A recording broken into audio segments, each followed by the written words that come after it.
মোৰ এটা কম্পিউটাৰ আছে, মই এজন ছাত্ৰ আছিলোঁ, মোৰ দেউতাৰ এটা গাড়ী আছে, মোৰ দেউতা এজন শিক্ষক আছিলে, মই গুৱাহাটীলৈ যাব লগা আছে,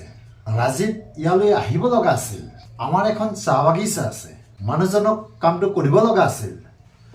সব বন্ধুসকল এই ধৰণৰ সেন্টেন্সবিলাকক আমি অতি সহজতে কেনেকৈ ইংৰাজীত লিখিব পাৰি, দ্যাট মিন্স এই ধৰণৰ সেন্টেন্সবিলাক আমি সদায় ইউজ কৰি থাকোঁ। তো বন্ধুসকল আজি আমি শিকিবলৈ গৈ আছোঁ যে এই সৰু সৰু সেন্টেন্সবিলাকক আমি অতি সহজতে কেনেকৈ লিখিব পাৰোঁ। বন্ধুসকল সকলোকে নমস্কাৰ জানাই আজিৰ ক্লাছটো আমি আৰম্ভ কৰিবলৈ লৈছোঁ। আপোনালোকে ভিডিঅ'টো সকলোকে চাই থাকক, নিশ্চয় বুজিব পাৰিব।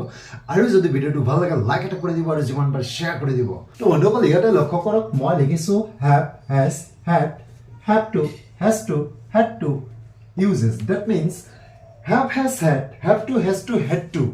এইবিলাকৰ ইউজ আমি কেনেকৈ কৰিব পাৰোঁ আৰু এইবিলাকক সেন্টেন্সত আমি ক'ত কেনেকৈ ইউজ কৰিব লাগে সেই বিষয়ে আজি আমি আলোচনা কৰিম। কেইটামান এক্সাম্পলৰ সহায়ত আমি বুজিবলৈ চেষ্টা কৰিম। এইখিনিতে মই কৈ দিছোঁ যে have has বাক্যটোত আমি প্ৰিন্সিপল ভাৰ্ব হিচাপে ইউজ কৰিম যেতিয়া বাক্যটোত কোনো এটা বস্তু থকাৰ কথা কোৱা হয়, যে নিজৰ অধীনত কিবা এটা বস্তু আছে। দ্যাট মিন্স আমি কি বুজি পালোঁ যে have has মানে আছে, বৰ্তমানত বুজাব যে ব্যক্তিগতভাৱে কোনো এটা বস্তু যেতিয়া থাকিব তেতিয়া আমি have আৰু has টো ইউজ কৰিম।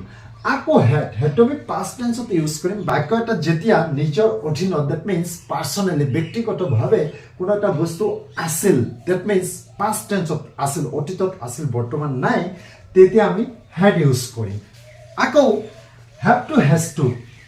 প্ৰেজেন্ট টেন্সত আমি ইউজ কৰিম যেতিয়া কোনো এটা কাম কৰিব লগা আছে, ক'ৰবাত যাব লগা আছে, দ্যাট মিন্স যে কোনো এটা কাম আমাক কৰিব লগা আছে জৰুৰী, দ্যাট মিন্স তেতিয়া আমি কি ইউজ কৰিম have to বা has to ইউজ কৰিম। Very simple. আকৌ পাষ্ট টেন্সত আমি এইটো had to ইউজ কৰিম, দ্যাট মিন্স কামটো কৰিব লগা আছিল, যিকোনো কাম হ'ব পাৰে, ক'ৰবাত যাব লগা আছিল, আহিব লগা আছিল, খাব লগা আছিল, দ্যাট মিন্স আমি কি বুজি পালোঁ লগা আছিল, কিবা এটা কাম কৰিব লগা আছিল, তেতিয়া আমি had to ইউজ কৰিম পাষ্ট টেন্সত। নিশ্চয় বুজিব পাৰিছে বন্ধুসকল। এতিয়া তলত মই কিছুমান সেন্টেন্স লিখিছোঁ আৰু সেই সেন্টেন্সবিলাকক উদাহৰণ হিচাপে লৈ আমি বুজিবলৈ চেষ্টা কৰিম এইবিলাকক আমি কেনেকৈ ইউজ কৰিব পাৰোঁ। যে প্ৰথম সেন্টেন্সটোলৈ লক্ষ্য কৰক, ইয়াতে চাওক যে মোৰ এটা কম্পিউটাৰ আছে, ইয়াতে লক্ষ্য কৰিব যে কম্পিউটাৰ আছে, দ্যাট মিন্স কম্পিউটাৰ এটা বস্তু হয়। চ' এইটো মোৰ অধীনত আছে, পাৰ্চনেলি হয়, কম্পিউটাৰটো মোৰ পাৰ্চনেলি কথা কোৱা হৈছেতো। চ' ইয়াত আছে অৰ্থত আমি have নাইবা has ইউজ কৰিম, যিহেতু এইটো আমি প্ৰেজেন্ট টেন্সত কৈছোঁ, বৰ্তমানত থকা কথা কোৱা হৈছে। আকৌ মনত ৰাখিব যে মোৰ আমি ছাবজেক্টটো প্ৰথমতে দিব লাগিব, যিকোনো সেন্টেন্স আমি ছাবজেক্টটো প্ৰথমতে দিব লাগে ন। চ' পিছত এবাৰ আমি have বা has ইউজ কৰিম যদি আমি বৰ্তমানত থকা বুজাওঁ। চ' ইয়াতে লক্ষ্য কৰিব লগত আমি কি ইউজ কৰিম, এটা বস্তু মনত ৰাখিব, যেতিয়া third person singular number use কৰিব, যে হি সি ইট যিকোনো নেম, তেতিয়া আপোনালোকে হেজ ইউজ কৰিব। ইয়াৰ উপৰি ছাবজেক্টটো যি ইউজ কৰে তাৰ লগত আমি হেভ ইউজ কৰিম, যে আই হেভ।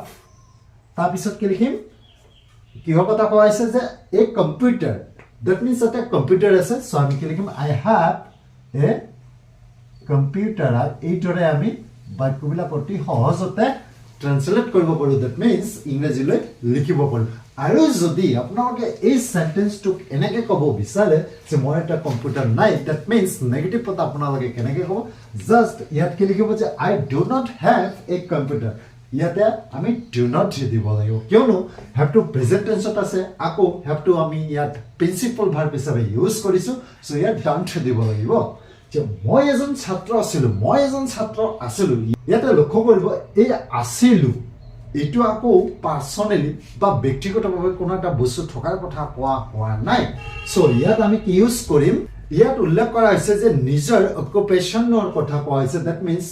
নিজৰ বৃত্তিটোৰ কথা কোৱা হৈছে, দ্যাট মিন্স নিজৰ বৃত্তিটোৰ কথা কোৱা হৈছে। মই এজন ছাত্ৰ আছিলোঁ ন, আমি প্ৰথমতে ছাবজেক্ট দি দিলোঁ, আকৌ আছিলোঁ, কি আছিলোঁ, এইবাৰ আমি এইটো পাষ্ট টেন্সত কৈছোঁ, সেইকাৰণে ইয়াত আমি হেল্পিং ভাৰ্ব দিব লাগিব, যিহেতু সেন্টেন্সটোত কোনো প্ৰিন্সিপল ভাৰ্ব নাই, দ্যাট মিন্স মূল ক্ৰিয়া নাই। চ' ইয়াত আমি was দিব লাগিব হেল্পিং ভাৰ্ব, যে আই was, ইয়াত was কি মিনিং কৰিলে আছিলোঁ, আকৌ এই was এ প্ৰিন্সিপল ভাৰ্বৰ কাম কৰিলে, যে আই was এ কি আছিল ষ্টুডেন্ট ইয়াতে কি দিব লাগিব ষ্টুডেন্ট যে মই এজন ছাত্ৰ আছিল নিশ্চয় বুজিব পাৰিছে তাৰপিছত লৈ যাওক মোৰ দেউতাৰ এটা গাড়ী আছে এইবাৰ ইয়াতে চাওক যে গাড়ী আছে আছে মিনিং কৰিছে ন সো পাৰ্সনেলি থকা কথা কৈছে যে মোৰ দেউতাৰ এটা গাড়ী আছে সো ইয়াত পাৰ্সনেলি থকা কথা যেটো কোৱা হৈছে ব্যক্তিগতভাৱে সো ইয়াত আমি হ্যাভ ইউজ কৰিব লাগিব আকৌ প্ৰেজেন্টৰ কথা কৈছে বৰ্তমানৰ কথা কৈছে সো মাই ফাদাৰ তাৰপিছত ইয়াত আমি my father to third person singular number হয় সেই কাৰণে ইয়াত আমি হ্যাজ দিব লাগিব যে মাই ফাদাৰ হ্যাজ এ কাৰ যে মোৰ দেউতাৰ এটা গাড়ী আছে ন আপুনি চাওক যে মোৰ দেউতা এজন শিক্ষক আছিল ইয়াতে লক্ষ্য কৰক যে মোৰ দেউতাৰ বৃত্তিটো দ্যাট মিন্স অকুপেশনটোৰ কথা কোৱা হৈছে যে কি আছিল দ্যাট মিন্স কি আছিল কোনো বস্তু থকাৰ কথা কোৱা নাই যে কি আছিল বৃত্তিটোৰ কথা কোৱা হৈছে এই কাৰণে ইয়াত এই আছিলৰ কাৰণে আমি ওয়াজ দিব লাগিব তো প্ৰথমতে আমি সাবজেক্টটো লগাই দিও যে মাই ফাদাৰ তাৰপিছত আমি ইয়াত হেল্পিং ভার্ব লগালো ওয়াজ আমি হেল্পিং ভার্ব লগালো ওয়াজ যেটো প্রিন্সিপাল ভার্ব নাই সো ইয়াত কি আছে এবাৰ আমি বৃত্তিটো দি দিম যে my father was a teacher আমি ইয়াতে টিচাৰ দি দিলো ন এই সেন্টেন্সক নেগেটিভ কৰিলে আমি এনেকৈ লিখিম my father was not a teacher মোৰ দেউতা এজন শিক্ষক নাছিল এনেকৈ আমি লিখিব পাৰি আকৌ এইটো চাওক যে মই গুৱাহাটীলৈ যাব লগা আছে এই সেন্টেন্সৰ অলপ ডিফাৰেন্স যে যাব লগা আছে দ্যাট মিন্স কিবা এটা কাম কৰিব লগা আছে মই অলপ আগতে কৈ দিছিলো যে কিবা এটা কাম কৰিব লগা আছে কৰবা যাব লগা আছে তেতিয়া আমি হ্যাভ টু বা হ্যাজ টু ইউজ কৰিব লাগিব যদি প্ৰেজেন্টত বুজোৱা হয় আকৌ পাষ্টত বুজোৱা হলে আমি হ্যাভ টু ইউজ কৰিব লাগিব ন সো মই গুৱাহাটীলৈ যাব লগা আছে এই সেন্টেন্সটোত কিবা এটা কাম কৰিব লগা আছে সাপোজ গুৱাহাটীত কিবা এটা জৰুৰী আছে কিবা এটা দৰকাৰ আছে এই কাৰণে মোক তাত যাব লগা আছে এই সেন্টেন্সটো আমি হ্যাভ টু বা হ্যাজ টু ইউজ কৰিম সাবজেক্টৰ ওপৰত ডিপেন্ড কৰি আমি হ্যাভ টু বা হ্যাজ টু ইউজ কৰিব লাগিব সো আমি প্ৰথমতে সাবজেক্টটো দিলো মোক দ্যাট মিন্স আই লগত আমি হ্যাভ টু দিব লাগিব যে আই হ্যাভ টু তাৰ পিছত আমি ভাৰ্ব এটা দিব লাগিব প্ৰেজেন্ট টেন্স যে আই হ্যাভ টু গো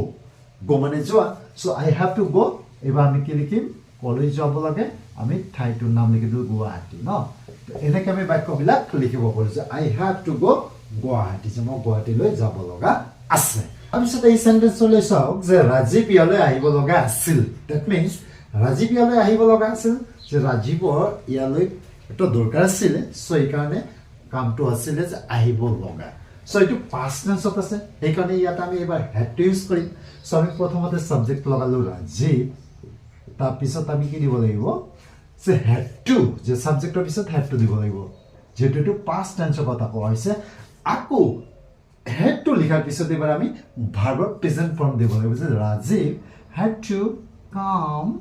হিয়াৰ যে ৰাজীৱ ইয়ালৈ আহিব লগা আছিল অতি সিম্পল ভাবে আমি সেন্টেন্স বিলাক গঠন কৰিব পাৰিছো যে মিস্টাৰ বৰুৱা এটা অট্টালিকা আছে ইয়ালৈ চাওক আছে দ্যাট মিন্স মিস্টাৰ বৰুৱা এটা অট্টালিকা আছে অট্টালিকা দ্যাট ইজ বিল্ডিং যে এটো ব্যক্তিগত দ্যাট মিন্স পাৰ্সনেলি কিবা এটা বস্তু থকাৰ কথা কৈছে কাৰণে ইয়াত আমি এবাৰ কি কৰিম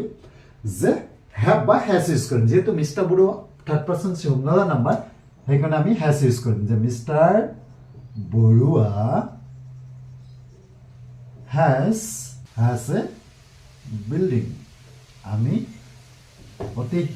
সিম্পল ভাবে সেন্টেন্স বিলাক লিখিব পাৰো না যে তেখেত এজন ডক্টৰ আছিল আমি মিস্টাৰ বৰুৱাৰ কথাই উল্লেখ কৰিছো ইয়াতে চাব আছিল এটো মিস্টাৰ বৰুৱাৰ পেশাৰ কথা কৈছে দ্যাট মিন্স বৃত্তিটোৰ কথা কৈছে যে তেখেতৰ বৃত্তিটো কি আছিল যে ডক্টৰ আছিল সো ইয়াত আমি হেল্পিং ভাৰ্ব ইউজ কৰিব লাগিব যেটো পাস্ট টেন্সৰ কথা কৈছে কাৰণে আমি ওয়াজ ইউজ কৰিম হেল্পিং ভাৰ্ব তেখেত মানে হৈছে হি এবাৰ আমি হেল্পিং ভাৰ্ব ইউজ কৰিলো ওয়াজ এ ডক্টৰ যে তেখেত এজন ডক্টৰ আছিল আমাৰ এখন চাহ বাগিচা আছে